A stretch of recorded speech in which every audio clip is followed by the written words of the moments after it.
Hai sahabat sosiolog, untuk menulis artikel yang baik agar bisa diterima di sebuah jurnal, kita harus melakukan beberapa hal. Yang pertama adalah judul kita harus menarik. Bagaimana sih membuat judul yang menarik? Judul tentunya harus mencerminkan isi dari abstrak, dari latar belakang, dari metodenya, dari hasilnya, sampai analisis, sampai berkesimpulan. Itu harus mencerminkan dari sebuah judulnya. Maka kalau artikel yang baik, judulnya itu termuat kata kunci yang mewakili yang ada dalam keyword di dalam sebuah artikel. Dan itu harus dibahas semua di dalam pembahasan serta analisis. Jangan sampai judulnya misalkan konstruksi sosial masyarakat mengenai child free, tapi di dalam pembahasan nggak membahas konstruksi sosial, nggak membahas fenomena, nggak membahas child free-nya, maka itu termasuk sebuah artikel yang jelek. Ya, kita harus cek di situ. Yang kedua, selain judul, kita harus memastikan bahwa abstrak kita itu komponennya adalah yang pertama, di dalam abstrak harus ada latar belakang yang memuat das sollen dan das sein. Apa yang seharusnya dan apa kenyataannya yang ada di dalam masyarakat. Dan itu harus dijelaskan dengan singkat, padat, dan jelas, serta urgensi dari riset kita harus muncul di sana. Jadi dalam satu paragraf itu harus bisa menjelaskan urgensi dari penelitian kita, tapi mencerminkan juga das sollen dan das sein-nya. Terus kemudian dilanjutkan dengan kita menulisnya dengan metode apa. Ya, metode penelitiannya itu pakainya apa, misalkan kualitatif dengan pendekatan apa, pendekatan studi kasus kah, fenomenologi logika, atau deskriptif, atau etnografi, dan lain sebagainya. Kalau melakukan penelitian kuantitatif, maka kuantitatif apa? Eksperimen, kuasi eksperimen, atau survei, atau yang lainnya itu ditulis di sana secara singkat saja. Kemudian tulis hasil penelitiannya. Tentunya menjawab kata kunci yang tadi ditulis di dalam judul penelitian. Selanjutnya harus pastikan bahwa sebuah abstrak itu maksimal adalah 250 kata atau 200 kata. Ini sekali lagi patokannya adalah template yang ada di sebuah jurnal. Jadi jangan bikin sendiri. Maka sebelum nulis jurnal harus cari tahu template-nya bagaimana. Kalau jurnal itu nggak menyediakan template, bagaimana? Baca author guideline-nya, petunjuk penulisan bagi author. Di sana pasti akan ada keterangan berapa jumlah abstrak, berapa jumlah kata dari judul, dan lain sebagainya, ada semuanya di sana. Yang ketiga, kalau abstrak sudah, kata kunci. Kata kunci di sini itu minimal 3, maksimal 5. Ini sudah menjadi standar internasional. Maka jangan bikin sendiri kata kuncinya itu misalkan lebih dari 5, atau kadang ada kata kunci hanya 2. Itu pasti akan di-reject oleh jurnal. Nggak mungkin kalau kata kuncinya itu cuma 2 atau lebih dari 5, atau yang namanya kata kunci kan bukan kalimat ya. Biasanya itu ada yang menuliskan kata kunci itu bukan kata, tapi kalimat. Ada subjek, ada predikat. Nah, ini kata kunci, ciri-ciri kata kunci yang jelek. Atau misalkan kata kuncinya itu nggak nyambung sama judulnya, itu pasti juga akan di-reject. Kemudian selanjutnya ada yang namanya latar belakang. Di dalam latar belakang itu Anda harus menuliskan das sollen dan das sein. Das sollen itu yang seharusnya bisa merupakan Al-Quran, hadis, atau misalkan teori, undang-undang, atau nilai atau norma sosial. Seharusnya misalkan di dalam peraturan perundang-undangan lalu lintas, orang harusnya itu kalau menaiki kendaraan bermotor, itu harusnya bawa SIM, harus pakai helm, dan mematuhi peraturan lalu lintas. Itu seharusnya. Tapi misalkan dasennya, kenyataannya, di jalan banyak orang yang melanggar lalu lintas, maka di dalam penjelasan Anda tadi itu sudah termuat yang namanya das sollen dan das sein. Kemudian harus jelaskan urgensinya. Apa pentingnya penelitian ini sehingga menarik untuk diteliti, menarik untuk ditulis dan dibaca oleh orang lain. Maka harus ada urgensinya. Urgensinya apa? Itu harus dijelaskan di sana. Saya kasih contoh, misalkan Anda sudah punya motor, ya, misalkan motor Beat. Kemudian Anda mau beli NMAX, maka itu nggak ada urgensinya. Karena apa? Karena Anda dalam mobilitas sehari-hari sudah punya Beat. Kenapa harus beli NMAX kayak gitu? Jadi harus ada urgensi dalam sebuah penelitian.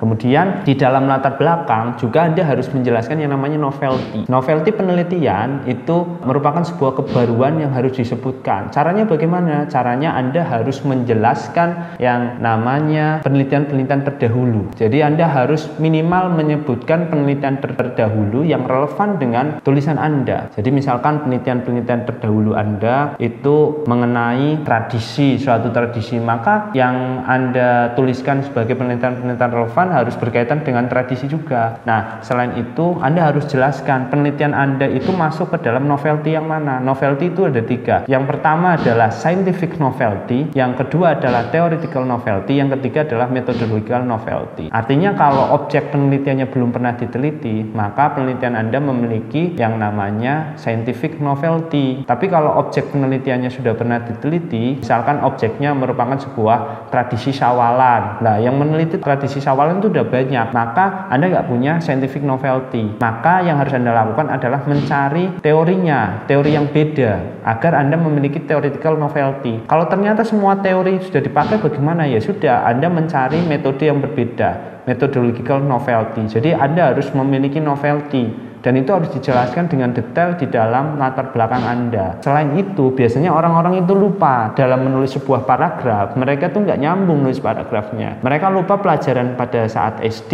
dalam membuat paragraf itu harusnya itu terdiri dari yang pertama adalah paragraf utama, yang kedua baru paragraf penjelas, yang ketiga adalah paragraf pengembangan, yang keempat adalah kesimpulan. Banyaknya orang-orang itu nulis nggak ada paragraf utamanya, langsung penjelasan, ya nggak nyambung kayak gitu. Ini yang bikin biasanya di dalam latar belakang itu jelek, jadi nggak nyambung. Nah, ini kita bicara latar belakang. Latar belakang itu akan menjadi hal yang sangat menjadi pertimbangan editor bahwa artikel Anda itu akan diterima atau tidak. Selain abstrak loh ya, tapi editor pasti akan melihat kalimat pertama yang ada pada latar belakang. Maka usahakan kalimat pertama di dalam latar belakang itu sudah memuat dasolen, dasen, dan novelty dari penelitian Anda. Kemudian kita ke metode penelitian. Kalau di dalam metode penelitian, Anda harus menuliskan dengan detail bagaimana Anda melakukan penelitiannya. Jadi di dalam artikel yang diinginkan oleh editor adalah Anda bisa membuktikan bahwa penelitian yang Anda lakukan itu merupakan penelitian yang empiris. Jadi harus dijelaskan siapa informannya, apa karakteristik informannya, terus kemudian apa metodenya, bagaimana teknik analisisnya. Itu dijelaskan dengan lengkap tapi singkat. Itu menandakan bahwa Anda benar-benar menguasai penelitian Anda. Kalau Anda menulisnya seperti yang ada di dalam skripsi, ya hanya disalin ke dalam sebuah artikel, itu akan kelihatan jelek. Tapi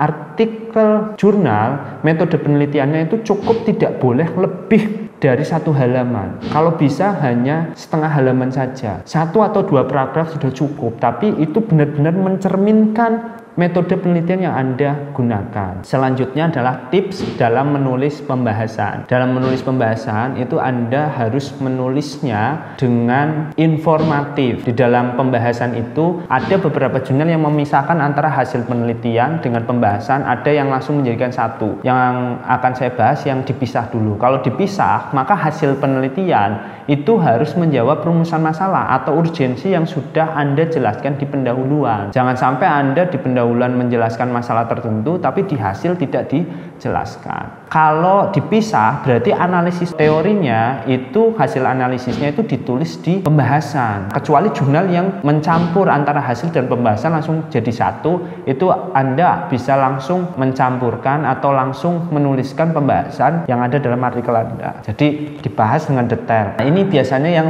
lupa oleh para penulis. Kata kunci yang ada dalam abstrak sama sekali tidak mencerminkan sub pembahasan yang ada dalam hasil dan pembahasan. Harusnya kata kunci yang ada di abstrak itu menjadi sub pembahasan yang ada dalam pembahasan artikel. Jadi sinkron antara judul berkaitan dengan kata kunci, judul berkaitan dengan pendahuluan, judul, abstrak, pendahuluan, kata kunci juga akhirnya menjadi sub pembahasan yang ada di dalam hasil dan pembahasan. Maka itu akan kelihatan bahwa itu merupakan sebuah hasil riset yang bagus. Di pembahasan juga jangan lupa harus berhasil menjawab yang namanya permasalahan yang ada dan memunculkan novelty atau temuan baru. Kalau Anda mengatakan bahwa di pendahuluan Anda memiliki scientific novelty, theoretical novelty atau methodological novelty, tapi di dalam pembahasan Anda tidak memunculkan sebuah kebaruan temuan, maka yang Anda omongkan di pendahuluan ini sama saja omong kosong. Makanya di hasil harus muncul itu. Karena logikanya kalau punya metode yang beda atau teori yang beda, apalagi kalau punya objek penelitian yang beda beda atau scientific novelty yang beda, maka hasilnya pasti akan beda. Itu tips dalam membuat sebuah hasil dan pembahasan dalam sebuah jurnal. Yang terakhir